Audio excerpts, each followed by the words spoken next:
quickly followed by the increased sense of dread that we have increased responsibility. And hoping that we could just go back to elementary school and just be told what to do. No homework, just playtime. But I wanted to not only congratulate these new graduates, but to focus on one graduate in particular, because I am related to him by law. My cousin, Adrian, I don't know, that's young. We are very proud of him. Not as proud as his mom, Tita Glenda, or his dad, Tito Ray. But we definitely are proud of him. We apologize, to Michelle and I, that we missed your graduation, even though we're so proud of it. Which led me to start thinking about: does the ceremony really have a purpose, to have a meaning? Right? I'm not trying to downplay my neglect in attending the ceremony, but I wanted to take this question seriously. What is the importance of the ceremony? Because they don't really graduate at the ceremony. Do you follow that? The requirements for graduation require that you take a certain number of classes, the right classes, make the right grade point average, not miss too many days. So, there's some people that graduate, it takes the last day of the school year to graduate, and then they can walk. But there's some people, they're smart people, like my cousin, Adrian, who he made really good grades, and he did very well in school, and he could have coasted a long time way before the graduation ceremony. Graduation was a foregone conclusion, right? And so I bring this up now, not only because it's Baccalaureate Sunday, but there is a correlation between the graduation ceremony and the day of judgment, right? There is a correlation between salvation and graduation. And hopefully we can delve into that as we start into the book of Romans today. We are starting our sermon series in the book of Romans, and it is really heavy stuff, and I'm sorry that I don't have enough pictures for you guys. It's going to be a lot of Bible verses, so hopefully you can keep up. If you can join me in showing reverence to the reading of His Word. We're going to be reading Romans chapter 1, verses 28 to chapter 2, verse 11. If you would join me and please stand.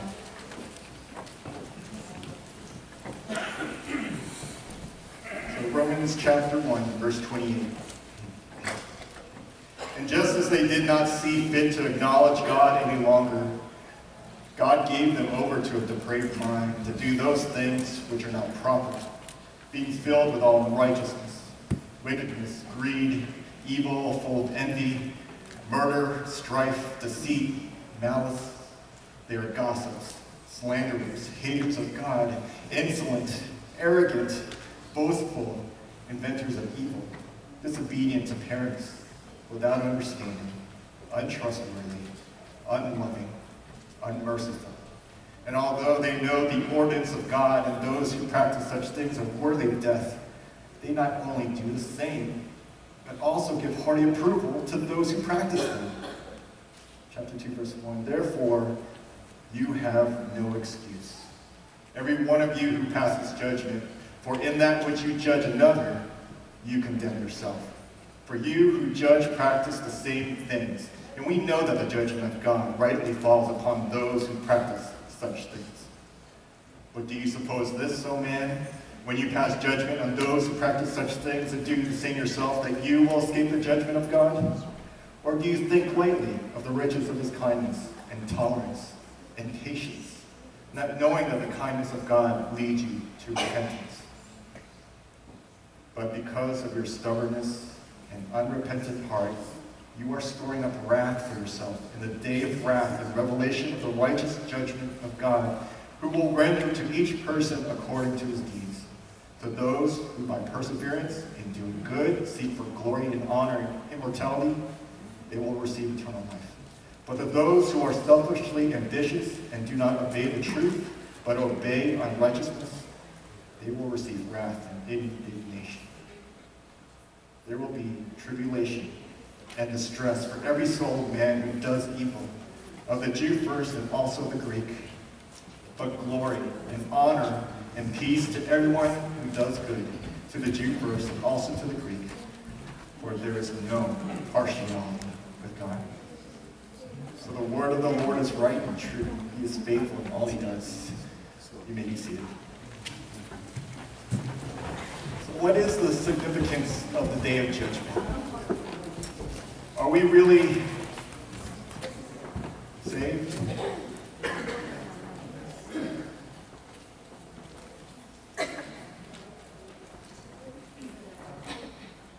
Let's lift up a quiet prayer right now.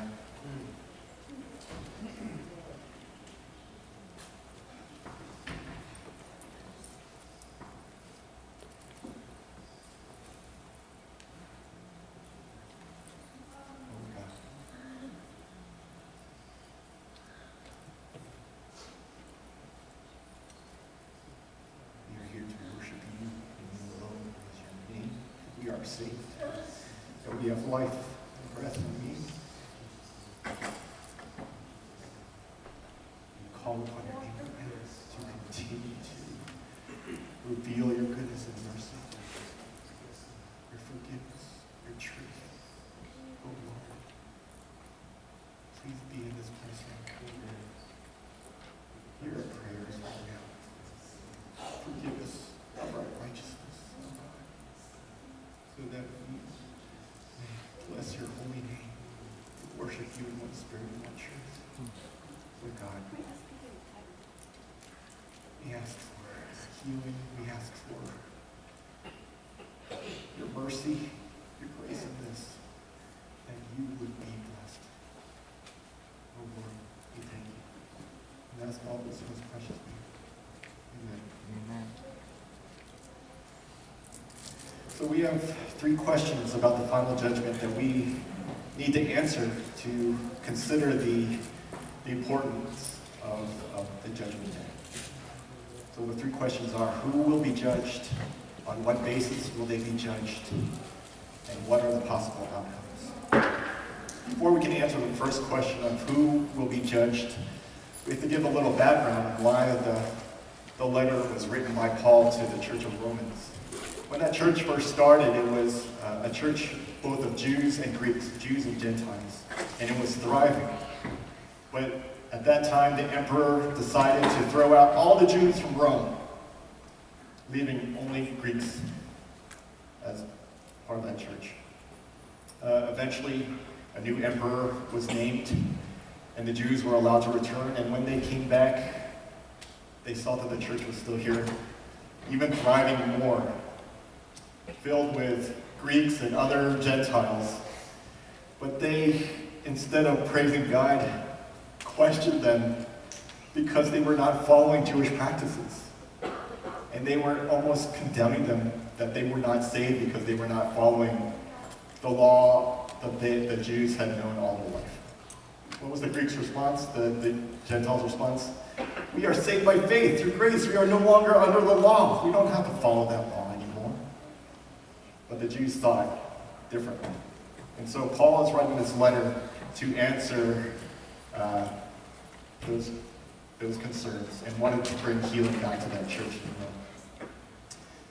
So Paul's answer we can see in verses 5 and 6. We read this: according to your hardness and unrepentant heart, you are storing up wrath for yourself on the day of wrath, and the righteous judgment of God, who will render to each person according to his deeds.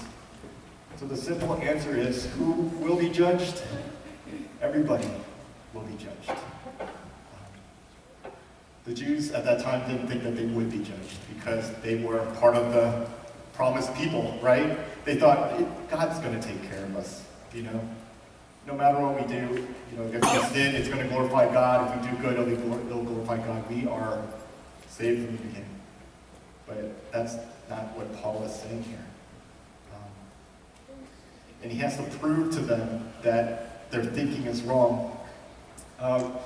So in Romans chapter 1, verses 20 and 21, Paul brings up, he starts with Gentiles first, right?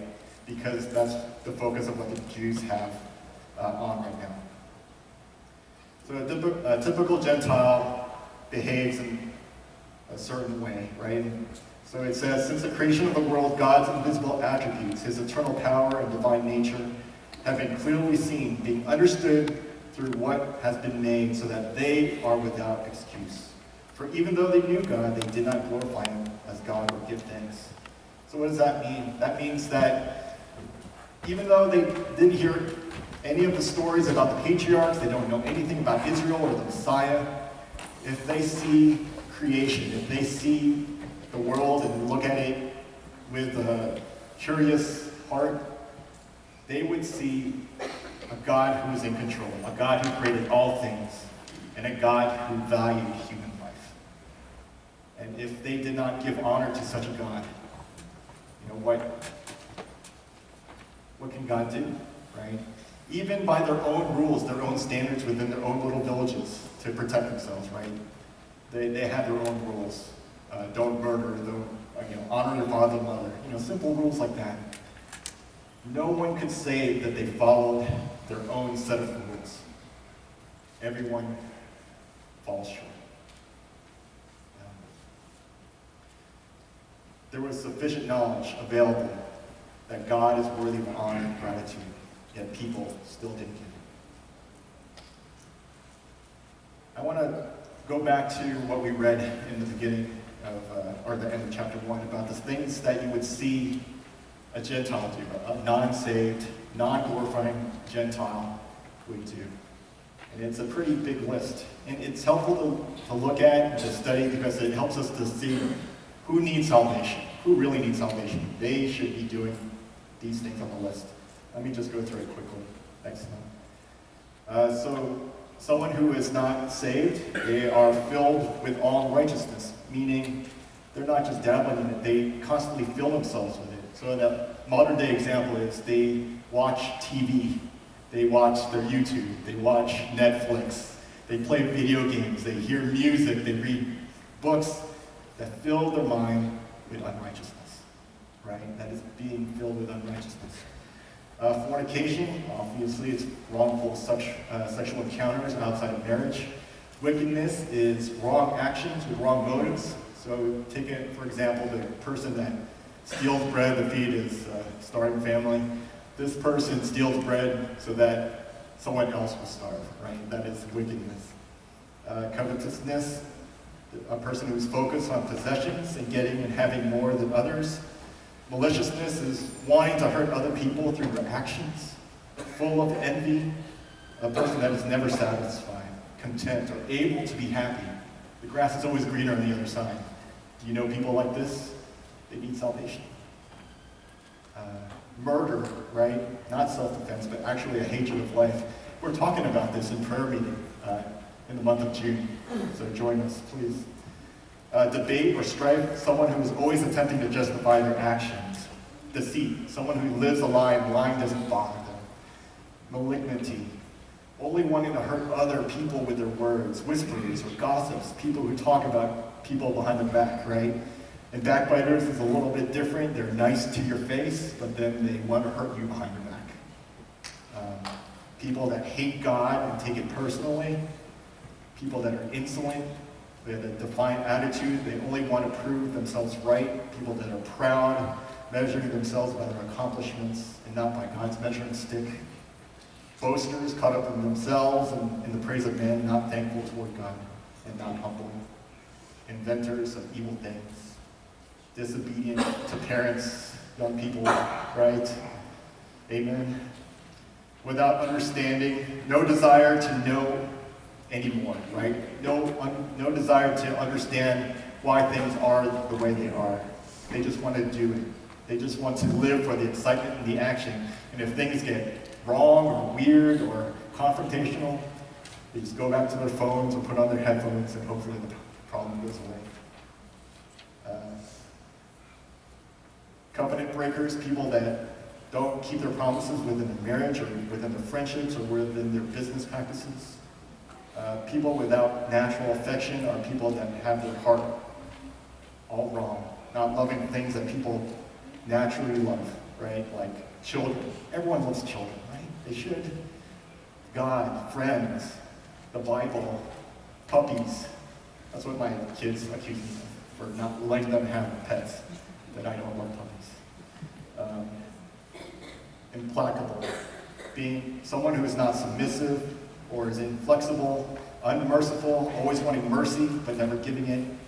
And then finally, someone who maybe not does any of those things, but actually cheers people who do those things on, or enables them, or, just wants to see more of it because they are entertained. I don't know. So this is a list of a typical sinful person. Natural sin. There's actually another level of sinning that I'm not going to cover. But according to the apostle, not only are the Gentiles without excuse and liable to judgment, so are the Jews. And that's Paul's point when we read chapter 2, verses 1 to 3. He says, "Therefore you are without excuse, O man, everyone who judges. For by judging another you condemn yourself. For you who judge are practicing the very same things, and we know that the judgment of God rightly falls upon those who practice such things. Or do you suppose this, O man, when you pass judgment upon those who practice such things, and do the same yourself, that you will escape the judgment of God?" So the Jews thought they were free of judgment because they were Jews. But in fact, the opposite is the case.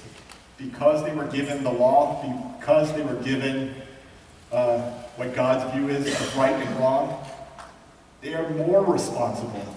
They are going to endure more wrath. They were going to be judged and punished first because they were given the truth first, right? And now that I told you what sins are and what a sinful person does, I'm putting you under the same wrath because now you know, and you shouldn't be doing these things. This is what a sinner does, not a saved person does, right?